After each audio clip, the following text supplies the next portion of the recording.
Dale Jarrett, Michael Waltrip, Bobby Hamilton, and Frank Kimmel, and the rest of the field who made pit stops under the caution for rain.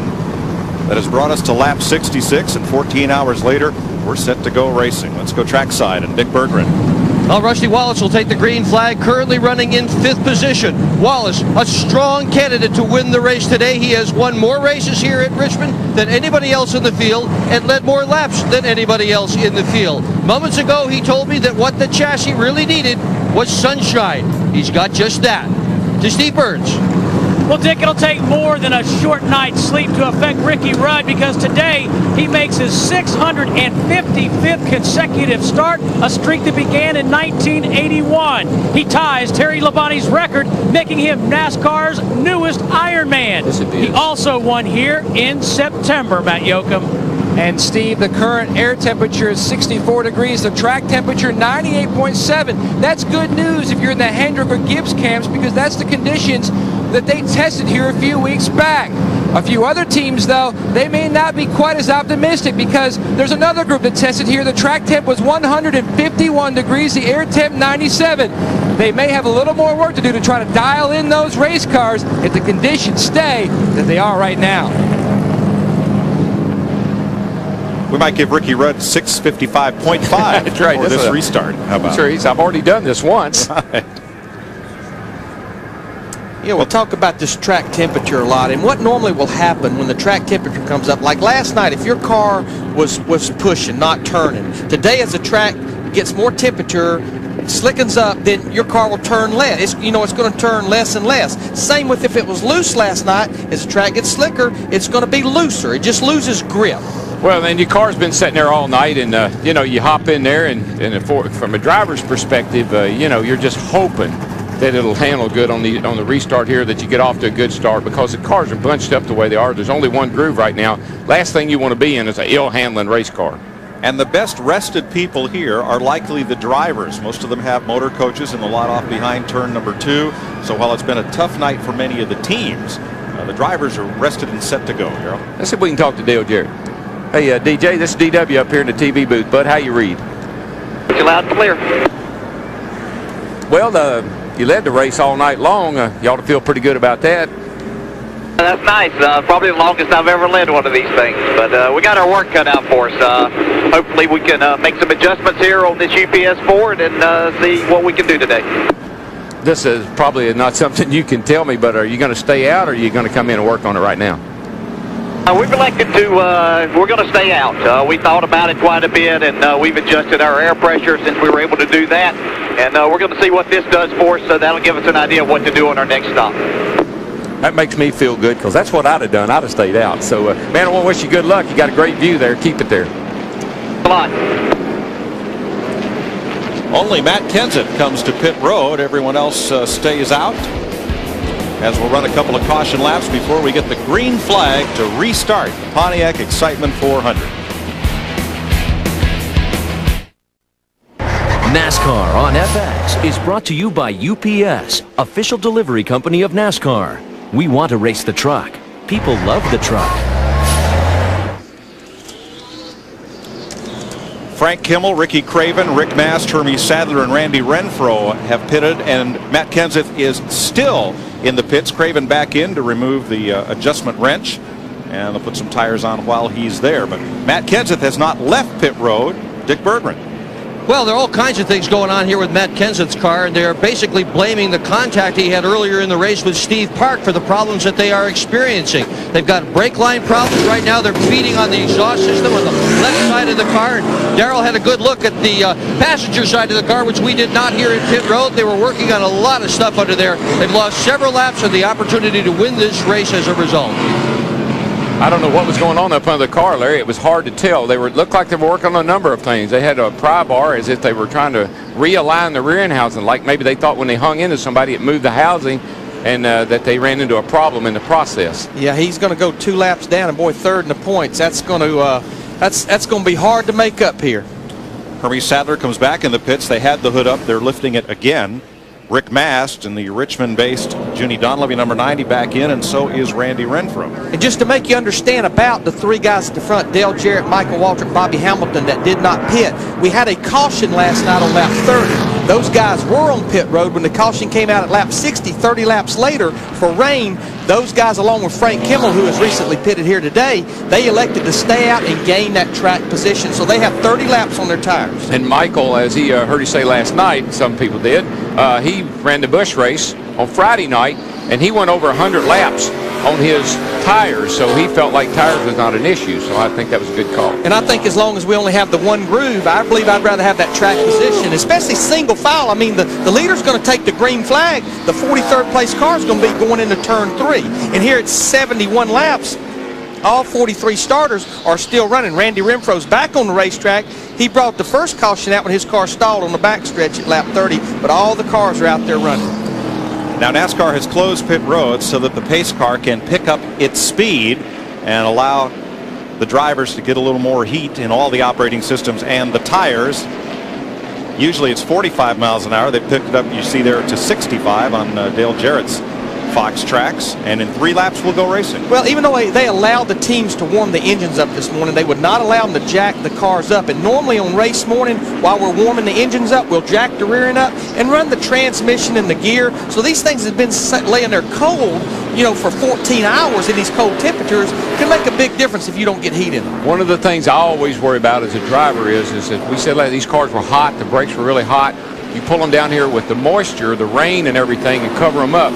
You can have a brake problem because you get moisture in your brake fluid. You can have a lot of problems because all those hot pieces sweat. Once you cover that car up and the temperatures drop, they sweat and it gets liquid in your fluids. So I'd be a little concerned about that.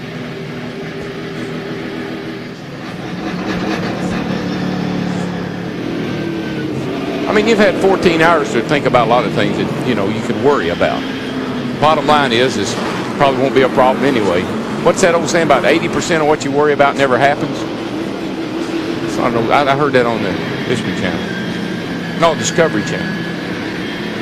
No, I think it may have been the Food Channel. Did you know it's the Weather Channel's 20th birthday? Happy birthday, Weather Channel. All right, 2 laps we're going to go racing.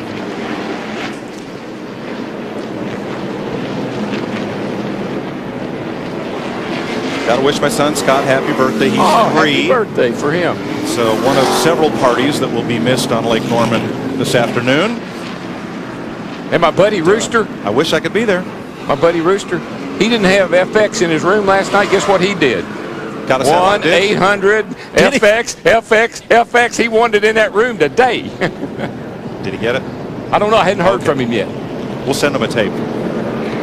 That's what Stevie said. Kenseth's back on the pit road. Coming to 1. We're on 1 to go right now, guys. Now Kenseth had to come back to pit road because he pitted before pit road was open. So this will just have the effect of putting him to the end of the longest line. Look, guys, I know it's a new day. It's a new day. It's sunny. The sun is shining, and I don't know about you guys, but I know there's about 100,000 people out here that are ready for us to go boogity, boogity, boogity. One more time.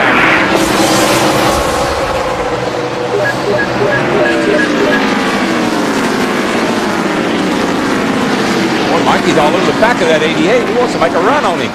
And Jimmy Spencer got Ward Burton for 6th going into turn 1, and Burton's trying to get him back at 3.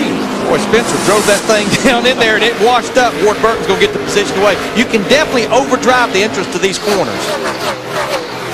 Now, if you wasn't racing, you'd go out and you'd run a few slow laps, you know, get up to speed. But here, you got to go right now. There goes Mikey right by the 88. And I tell you, Jimmy Spencer in the 41, he's almost made 2 positions in that second groove through 1 and 2 there. Let's see what he does down here 3 and 4. DJ is not very good right now, and that's going to hold him up, and that's really going to cost him. Ward Burton wants to make it 3 wide going down into turn 1, and please don't do that. 3 wide will work down the front straightaway. It will not work getting into turn 1. Isn't it amazing? I mean, it's just like you flip a switch and it's right back where we were last night, just in a 1 lap. Everything but the light switch. That's it.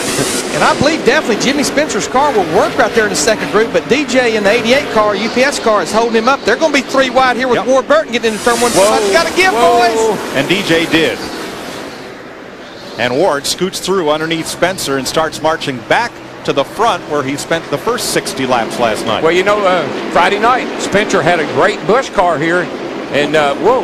Jeff Green gets in the back of the 2 car, Rusty Wallace. If you're not going to go, get out of the way. This ain't no time to be holding anybody up. Well, Jeff had to go, or Ward Burton was going to get him.